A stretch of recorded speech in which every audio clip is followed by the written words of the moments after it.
Peace, blessings, family. This is Fatimah-Ali Yara, and today is Friday, September the 20th or the 21st. Ooh, that's terrible, right? I should know that. The 21st is Friday, September 21st, 2018, according to the Gregorian calendar, and I am in the beautiful, sunny California. I just decided to come on here and do a short video on people and they knowing what they want, right? Well, I'm saying right like you know, but okay, so what I mean by that is many of us have said, oh yeah, I want this, I want that, you know, or we think we know what we want, but how do we really know what we want when there's so many different suggestions, right, that are out there around us? How do we know if we want it authentically, or if there was some type of program or subliminal something that put it in front of us so frequently that we think we want that, and so that's what we set our sights for, only to find out if and when we get that, we still aren't happy. We realize that's not necessarily what we wanted after all. So I'm bringing this topic up because a lot of people are in situations where they are not really happy with their lives. Many people may be content, but there's a difference between being happy and being content. And then some people are just unhappy and discontent, right? But today we're going to just talk about relationships and really what it is that we want.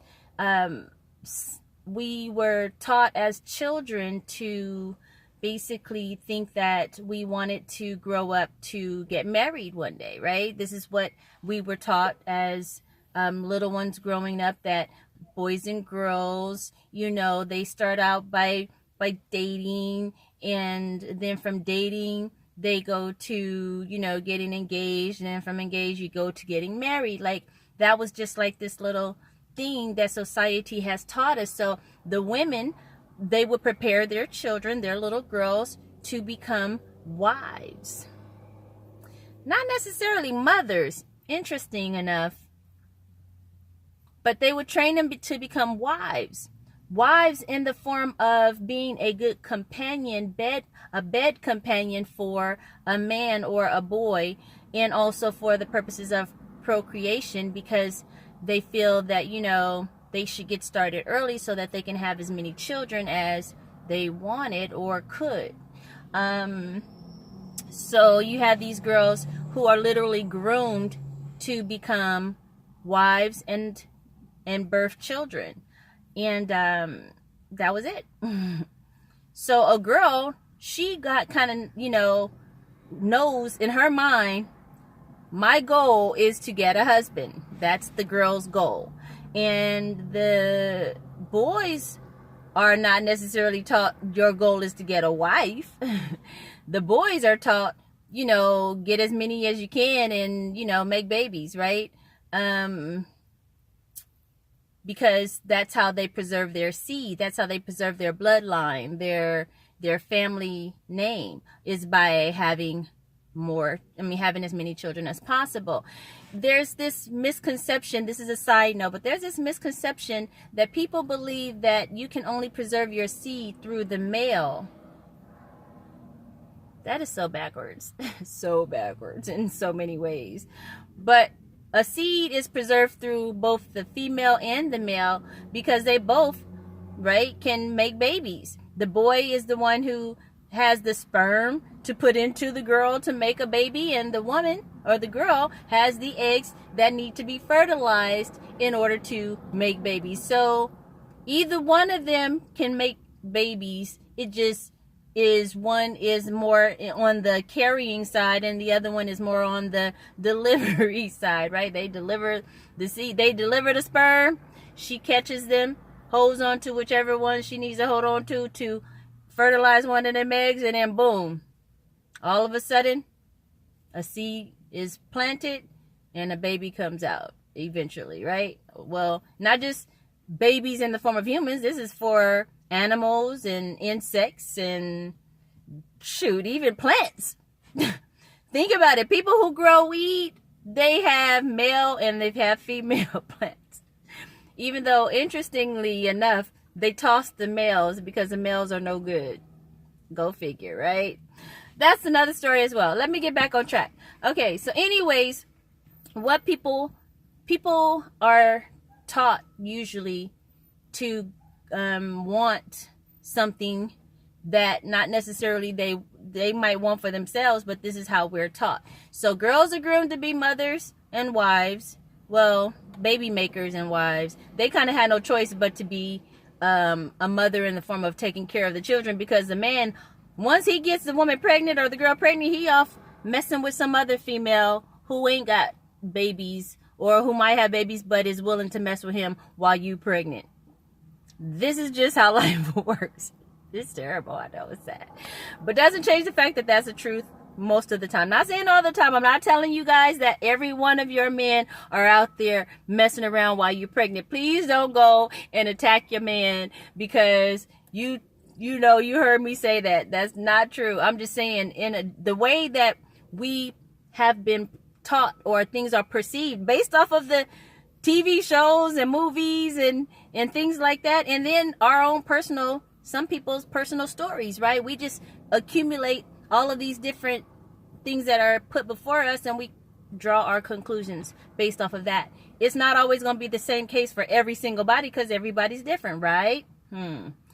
That's another topic as well. Anyways, so you have these two species of peoples. You have the females and you have the males. The females are groomed to become wives. That is their ultimate goal, is to become a wife. And the male's ultimate goal is, of course, power, domination and control and making lots of money, right? If I'm wrong, you can please tell me below in the comments, but you know I'm telling the truth. This is how men's minds work, and they start from a little boy up to, adult stages or whatnot. Anyways, so people have this concept that they want something only to find out when they get that, they're still not happy. They still feel like they're missing something. Something's not right. Why do I not feel happy now? Why am I not happy? I was told that if I secure me a husband, I would be happy. So I got me a husband. Why am I not happy? I thought that's what I wanted. Or,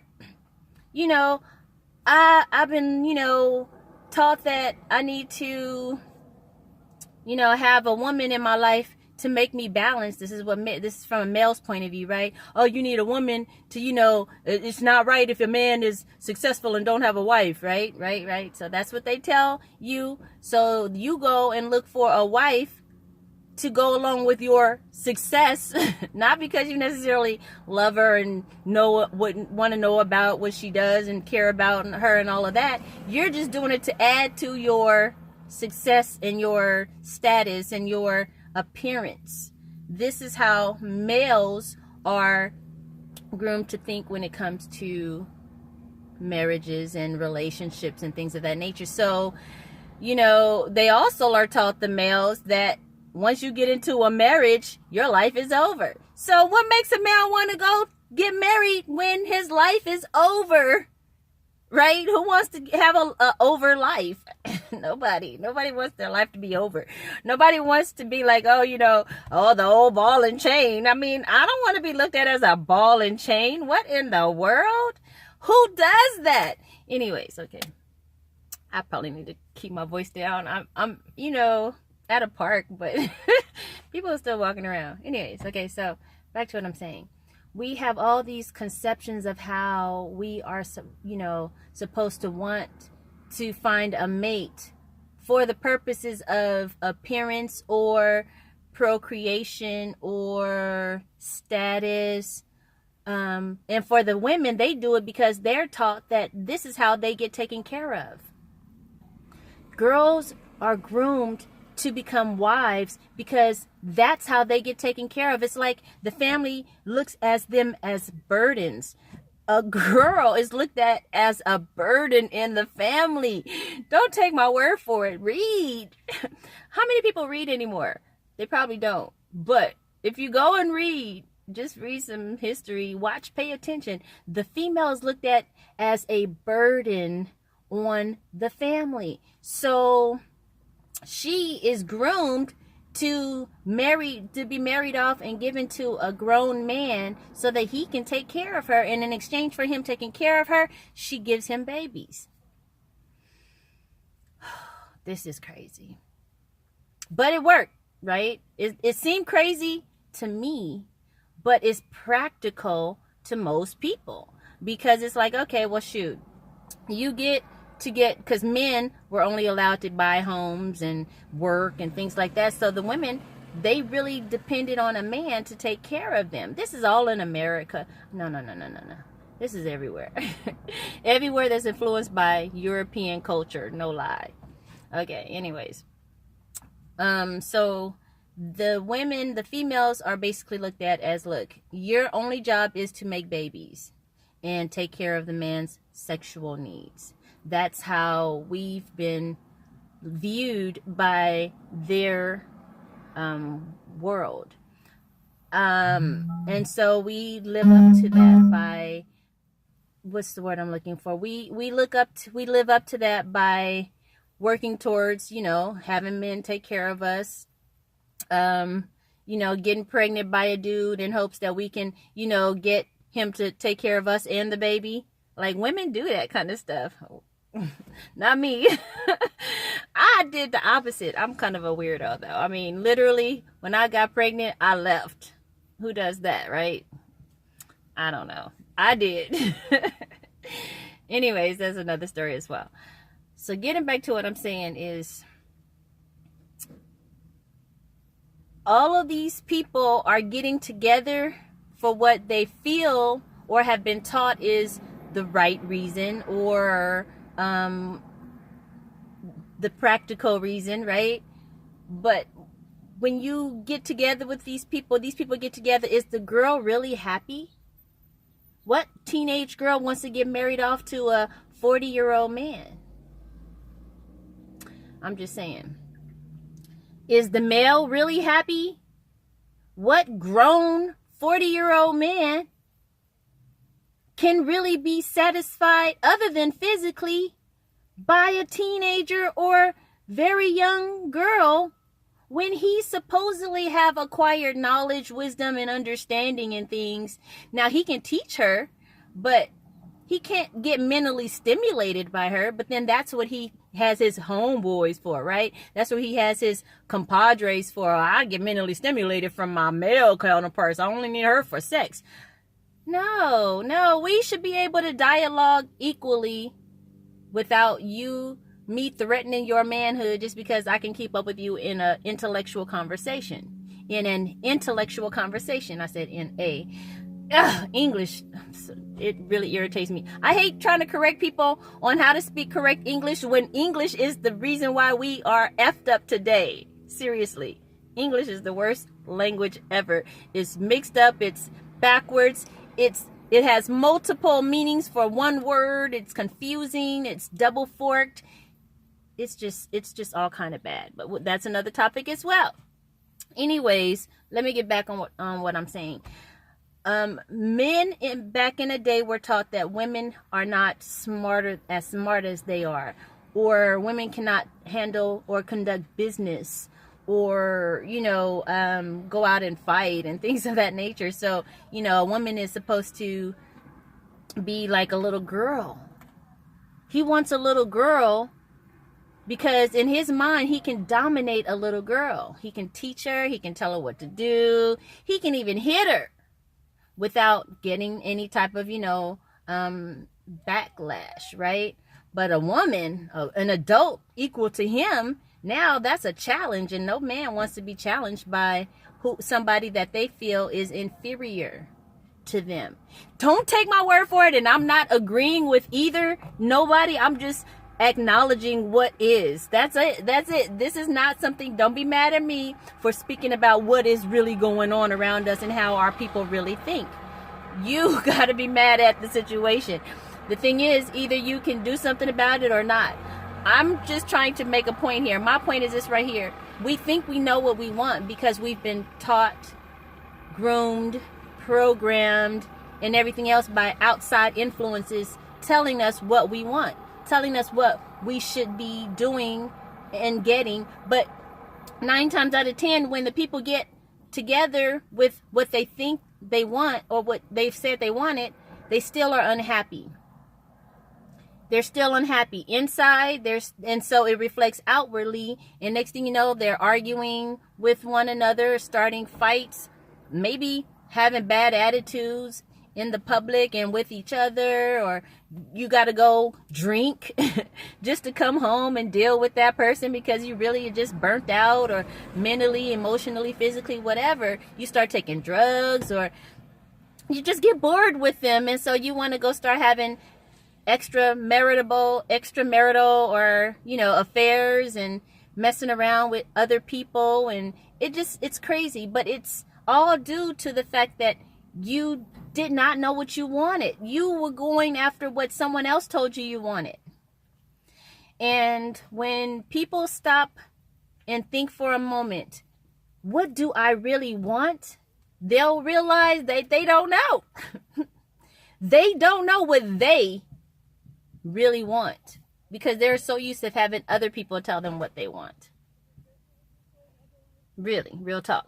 And this is how we have been groomed as a society, how people around us, no, I don't even know where I was going with that one. I'm going to just back it up. We are individuals.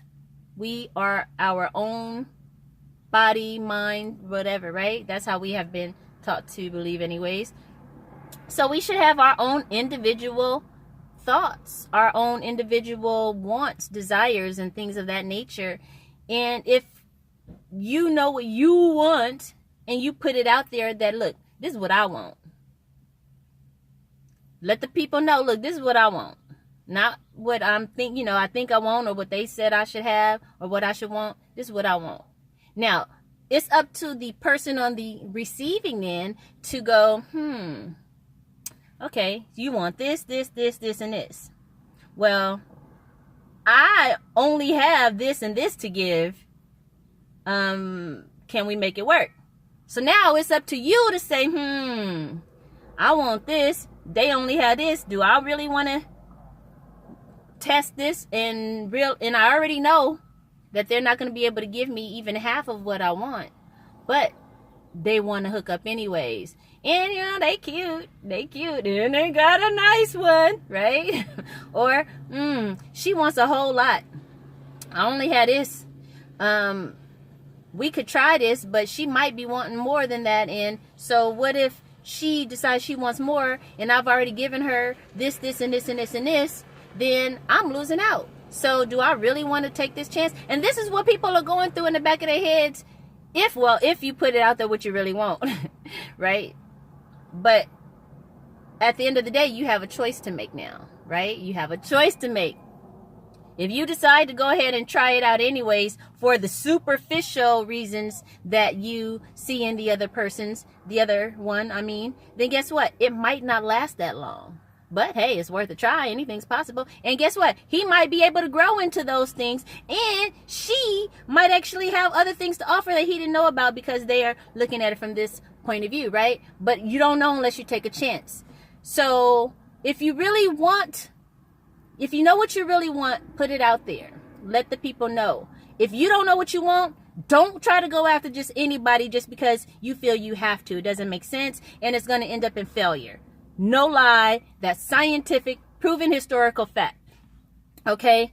If you don't know what you want, don't get involved just because or for the sake of having somebody in your life because you feel you have to. Take your time. Learn what you want. I actually offer classes on helping people to live, right, and know and identify what they want. The Art of Conscious Living. That's a book that I'm working on. If you are interested in maybe taking some of my courses, hearing more about what I have to say about the subject, then please like, comment, share, subscribe, because I guess the more people that listen to me and share what I have to say or like it, then I guess I'll get more views and subscribers, and next thing you know, I'll probably be able to do a little bit more. But in the meantime, between time, I'm just going to put these little snippets out there, and hopefully somebody likes it, catches on to it, and who knows what could happen. We can actually get somewhere and make some headroom or headway in this world around us where, you know, people are kind of like walking around lost and dazed and confused because they don't know how they got where they are. Literally, we are in a space right now. A lot of people are just like, oh my gosh, I'm just living. I'm surviving. I don't even know what happened. How did I get to this point? What's going on? Because we've been under some kind of spell, and I think the spell is being broken or whatever. Things are shifting and going back to what it should be. But now we're here confused and don't know what to do. I don't want to see people turning on each other because they don't know what to do. They need to have something actually to help guide them and help them get back in tune with what they know versus what they don't know, because they were taught stuff that didn't even make any sense. Do you know, going to school, think about this. They have us spend over 20 something years of our lives in school if you go to college, okay? In like grad school or whatever. But they have us spend half of our, a third, I say about a third of our life in school, never to be taught how to freaking live in the real world. Who spends 20 something years in school only to not know how to live and survive? Oh, well, you know, we learn how to survive by being in situations where we ain't got no choice, right? We don't have a choice. Grammatical error there. But we don't have a choice. But to live, to know how to do things and get along and socialize and build together and have skill sets that can actually earn you a living versus having to go and pimp yourself off to work for somebody else because you don't have any skills of your own, or you live in a society where you have to pay somebody else to go and earn a living for yourself. What kind of world is that? Who in the world isn't, have you, wake up. This is just a whole nother thing right here. Okay. We're going to have to talk about this as well. But who in the world decided that they wanted to say, hold on, we're going to come over here on your land and say, we're going to not just basically take over, but we're going to tell you what you can and cannot do. And what we're going to do is put some property on top of your land, and then you're going to have to pay us to work for us. And what do I mean by that? It means that if you want to work and earn a living, you're going to have to let us tax you. Taxing is a charge for doing something, right? Right? Doesn't matter where it comes from. If you're being taxed on your labor, you're being pimped. You're being gangstered. You're being bamboozled. Because guess what? It's voluntary. They even tell you the taxes are voluntary, but they strong arm you and punk you into it by threatening you. Look, if you don't sign these papers, you can't work. And you know you need to work so you can pay the bills, right? You see how this whole little racket works? But that's another story too. Anyways, let me get off this thing because I can go on and on and on and on and on and on because there's so many things to talk about.